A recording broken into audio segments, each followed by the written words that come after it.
Hello students, in this session we are going to continue with exercise 4.1, question number 2.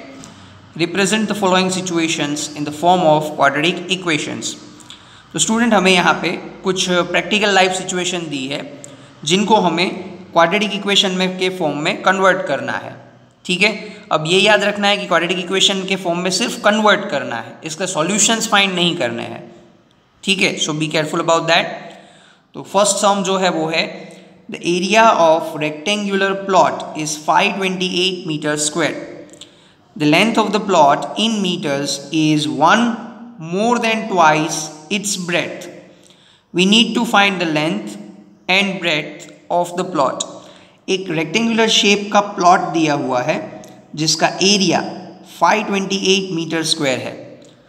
Then इसकी length जो है वो इसकी breadth के ट्वाइस से एक ज़्यादा है।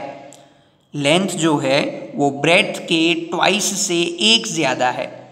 तो अगर हमें लेंथ और ब्रेड्थ फाइंड करना है तो इसके लिए हमें क्वाड्रेटिक इक्वेशन तैयार करके देना है। ठीक है, so let us make it. Okay, तो as per given in a question हमें यहाँ पे एक रेक्टेंगुलर प्लॉट की लेंथ और ब्रेड्थ फाइंड करने के लिए एक इक्वेशन बनाना है। तो सबसे पहले तो कंडीशन इज कि इसका जो लेंथ है is twice the breadth plus 1। Length जो है वो ब्रेड्थ के ट्वाइस से 1 ज़्यादा है। तो सबसे पहले तो हमें ये पता होना चाहिए कि ब्रेड्थ क्या है, तभी हम इस इक्वेशन का यूज़ कर पाएंगे। ठीक है, तो ब्रेड्थ भी नहीं दी है तो हम क्या करेंगे, ब्रेड्थ को अज्यूम कर लेंगे। Let breadth of a rectangular plot is x in metre. ठीक है, अब अगर ब्रेड्थ को x अज्यूम कर लिया है दैट मीन्स इसका लेंथ जो है वो क्या हो जाएगा, length will be 2x plus 1। तो इसका लेंथ हो जाएगा 2x प्लस 1। ठीक है, अब आगे further we have given that area of rectangular plot is 528 metre square. अब हमें अगर रेक्टेंगल के एरिया के लिए फॉर्मूला लिखनी है तो वी नो दैट रेक्टेंगल का एरिया का फॉर्मूला होता है length into breadth. So length into breadth is equal to 528। अब लेंथ हमने अभी यहाँ पे प्रिपेयर की है दैट इज 2x प्लस 1 और ब्रेड्थ को हमने अज्यूम किया है x। So 2x plus 1 into x is equal to 528। अब इस x को ब्रैकेट में मल्टीप्लाई करवा दो, 2x into x that will be 2x square, x into 1 that will be x is equal to 528। 528 को लेफ्ट हैंड साइड ले लो, 2x square plus x minus 528 is equal to 0।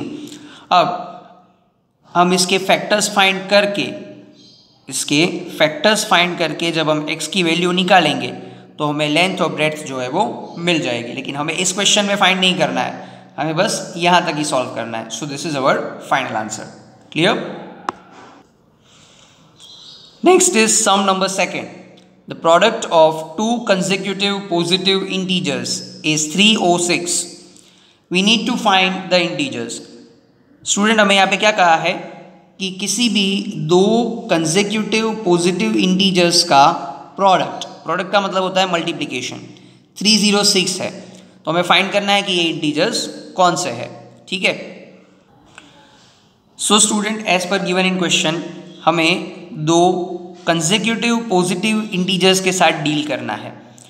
तो पहले तो हम थोड़ा सा कंसेप्ट समझ लेते हैं कि कंसेक्यूटिव पॉजिटिव इंटीजर होते क्या है। सपोज हमने एक नंबर 1 ले लिया तो इसके बाद जो होगा वो होगा 2। तो ये 1 और 2 जो है इनको कंसेक्यूटिव पॉजिटिव इंटीजर्स कहते हैं। अब इसके बाद जो आएगा वो 3, तो इन दोनों को भी कंसेक्यूटिव पॉजिटिव इंटीजर्स कहते हैं, मतलब इन तीनों को कंसेक्यूटिव पॉजिटिव इंटीजर्स कहते हैं। इसके बाद आएगा 4, मतलब अब ये सारे कंसेक्यूटिव पॉजिटिव इंटीजर्स है। तो इसका मतलब अगर हम पॉजिटिव इंटीजर्स को एक एक नंबर इंक्रीज करके लिखे तो हमें मिल जाएंगे कंसेक्यूटिव पॉजिटिव इंटीजर्स। एक एक नंबर इंक्रीज करके लिखेंगे तो दैट मीन्स अगर पहला 1 है तो दूसरा होगा 1+1, फिर होगा 1+2, फिर होगा 1+3, इस तरह से। ठीक है, तो इस पैटर्न को अगर हम फॉलो करें तो अगर पहला हमारा x होगा तो दूसरा होगा x+1, फिर होगा x+2, फिर होगा x+3 एंड लाइक दैट। ठीक है, तो हमें तो सिर्फ 2 ही कंसेक्यूटिव पॉजिटिव इंटीजर चाहिए, तो हम इन दोनों को सिलेक्ट कर लेते हैं, x और x+1 को। ठीक है, तो let us write down the statement. Let 2 consecutive positive integers are x and x+1। ठीक है, अब इनका प्रोडक्ट हमें दिया है, product is given as 306। Product मतलब मल्टीप्लीकेशन, तो अब इन दोनों का मल्टीप्लाई करेंगे, x multiply by x+1 is equal to 306। x को ब्रैकेट में मल्टीप्लाई करो, that will be x² plus x is equal to 306। 306 को लेफ्ट साइड ले लो तो ये इक्वेशन बन जाएगा x² plus x minus 306 is equal to 0। तो ये तैयार हो गया हमारा रिक्वायर्ड क्वाड्रेटिक इक्वेशन। क्लियर?